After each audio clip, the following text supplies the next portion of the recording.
Welcome to the Business Strategy Game Final Presentation for Islanders Corporation. We are here to discuss the business strategy and results from Industry 1, Team Letter I, better known as Islander Corporation in the footwear sector. My name is Sofia Fernandez, and I have 3 additional co-managers you're going to hear from today: Amanda de la Paz, Mina Kay, and Kiosha Smith. We will be discussing our company's financial performance, our strategic vision, our strategies, our competitors, and our lessons learned. We are very excited to present our company to you today.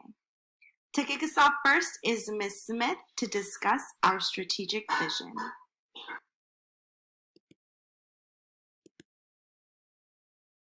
Hi, my name is Kiosha Smith, and I will be going over our strategic vision, year 11 wholesale and year 17 wholesale.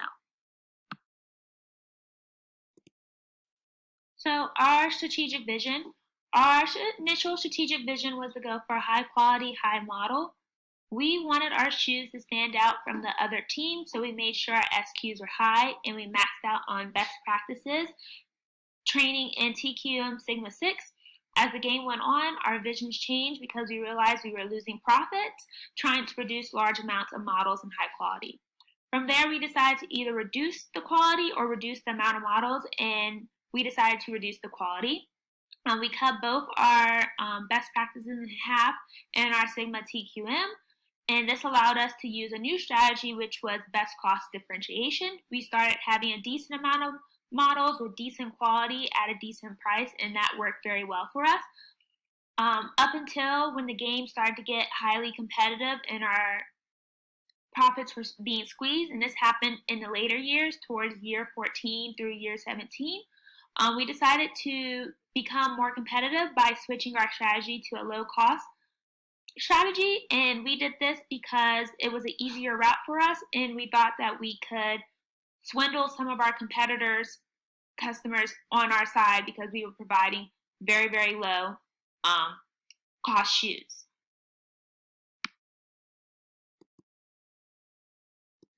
So we decided to stick with our initial strategy of high quality, high model shoes. When we did our practice with the strategy, we did really good. However, on our real year 11, we made a few mistakes that cost us profits. One mistake was heavily investing into our quality of shoes. We end up overspending in TQM Sigma 6 and best quality practices, which is not good to do in your first or second year of a business. We also priced our wholesale shoes around $50 to $55 because we didn't want to change it too much from year 10.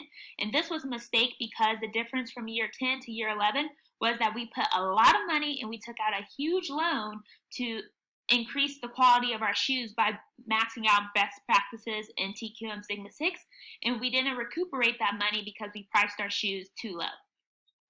Also in wholesale, the way we played around with our numbers where we just wanted to keep our shoes at 200, 250 surplus or shortfall, we were really confident that a lot of people would want to buy our shoes, so we wanted to make sure we had a cushion where they could still buy our shoes in the end. We also increased brand advertisement and retailer support because we decided not to do search engine advertisement, and we thought that we can just spend enough money in brand advertisement and retail support and that'll be good enough. And last thing we did was we changed our delivery time to 2 weeks from 3 weeks because we felt like our North America plant could handle it, and we wanted to set ourselves apart from our competitors. So if you compare this graph to the one we did in the previous slide, you can really see how our strategic plan really changed and evolved as we played the game. We lowered our prices and still kept with moderate models, and this was a really good strategy for us for about 3 to 4 years until we reached the point where the competition got extremely fierce. This was around the time when global supply was 50% or higher than demand, which meant that every single company was trying to sell excess of supplies, meaning that it was going to be harder and harder and harder to make profits. So we had 2 options. We could either become a focused niche group and raise the quality of the shoes and do high model again, or we can try to cut our competitors by severely dropping the cost of the shoes and still providing high models for them to choose from. We have tried the high quality, high model strategy in the past. However, we did not do a good job at it because we lost all our money. And we are really scared to take out another huge loan this late in the game because everything was at stake. So we decided the easiest and safest route was to go with the low cost provider strategy. And we focused all our energy into conserving as much money as we can. As the years went on, we kept our wholesale price where we could match the demand but keeping it below the company's industry standards. We also started cutting out things that we don't really need, like fringe benefits, best practices. We even lowered our social responsibility, which hurt our image rating, but towards year 16, year 17, all we wanted to do was preserve as much profits as we could and to provide customers with low-cost shoe while still making profit.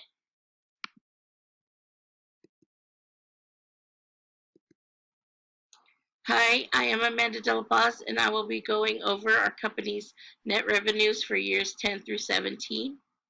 As the graph shows, our company, Islander Corporation, saw a slow and steady increase in net revenues throughout years 10 through 17.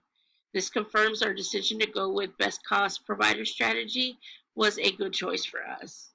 Net revenues slowly increased, starting with year 11's $538.5 million to year 14's $1.07 billion. After year 14, we noticed our competitors were attempting to take over our market share, so we decided it was time to switch up strategies. We went with a low-cost strategy to price our footwear lower than our competitors. This strategy was able to still give us an increase in net revenues and allow us to dominate the low-end/high model segment. Our ending revenue was $1.39 billion. And now I will turn the presentation over to Sophia.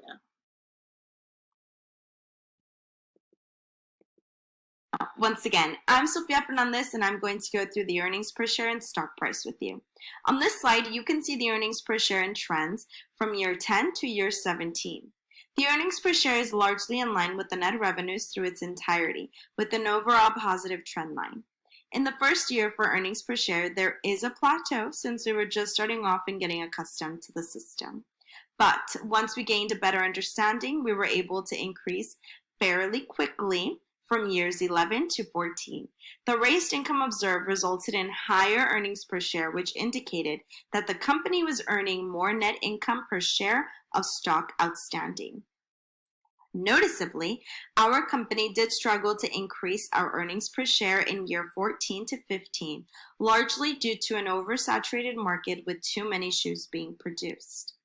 However, our company continued to pursue a low-cost strategy, which resulted in differentiation from most of our competitors and in the competitive edge required to resume a trend of increased annual earnings per share for the past few years. Next, we are going to take a look at our company's year-end stock prices.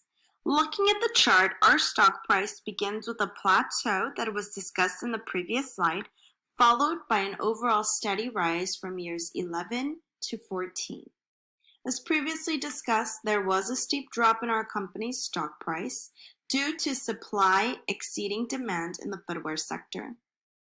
The struggle is outlined in trends observed from years 14 to 15, but after year 15, we were able to steadily and quickly increase our annual stock price. Fortunately, net revenues remained at a steady increase from years 10 to 17 due to our low-cost approach. Looking back, the stock price and earnings per share trends are similar. This is due to the idea that a higher stock price produces a positive impression of the company's products in the minds of the customers, thus increasing demand, increasing sales, and resulting in higher earnings. Hello, my name is Minna Kay, and I'll be presenting our competitive analysis today. Our Islander footwear business started year 11 with a focused competitive strategy to differentiate ourselves as both high cost and high quality. During this first year, our main competitor was B. Year 12, we actually pivoted to take control of the more focused, low-cost approach.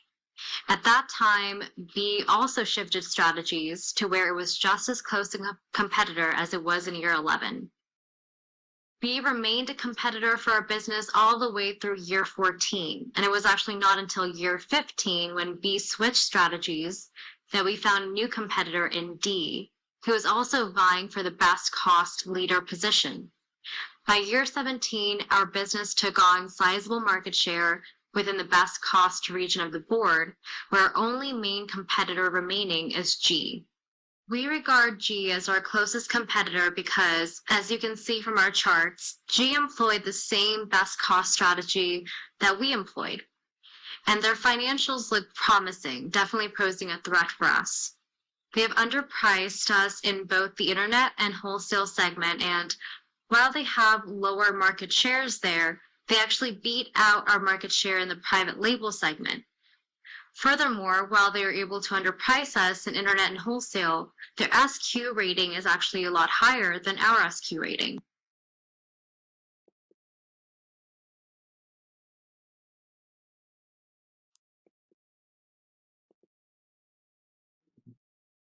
Islander Footwear has utilized the best cost provider strategy.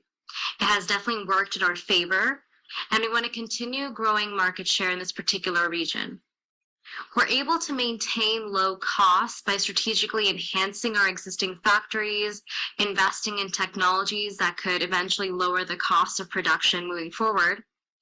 And we also want to make sure that we uphold the sort of pros of being the best cost leader, meaning that we're able to give customers more value for their dollar, and we are able to satisfy buyers' expectations for the product or like the attributes of those products, while also beating out price expectations. So that's why we're going to keep our costs low, but also have some of those additional features like no shipping costs and maintain some level of value as well for the product itself.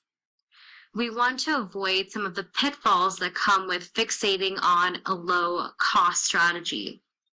This means a renewed effort in researching trends and new technologies within our industry that could potentially aid us in securing a unique value proposition. That could mean orthotics or different features that we can incorporate into our shoes. Essentially, we want to operate from the thrive mindset rather than survive. Lastly, there may be an opportunity here to acquire some of these businesses that have long been our competitors. So we know that there are some companies on this board that we have interacted with or been steadfast competitors of. And in that way, we know that we have a similar background or mindset that we can incorporate moving forward.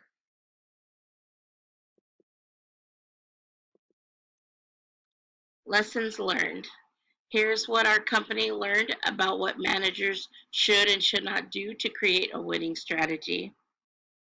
Do follow management processes. It is so very necessary for managers to unanimously decide on what is to be their competitive strategy, and with that in mind, continuously make decisions to back up that strategy. Do think strategically. Yes, managers need to look at what their company results are, but more importantly, managers must also watch the moves of their competitors. It was helpful to see how other companies did each year and to figure out what sort of strategy they are using. Don't forget about advertising.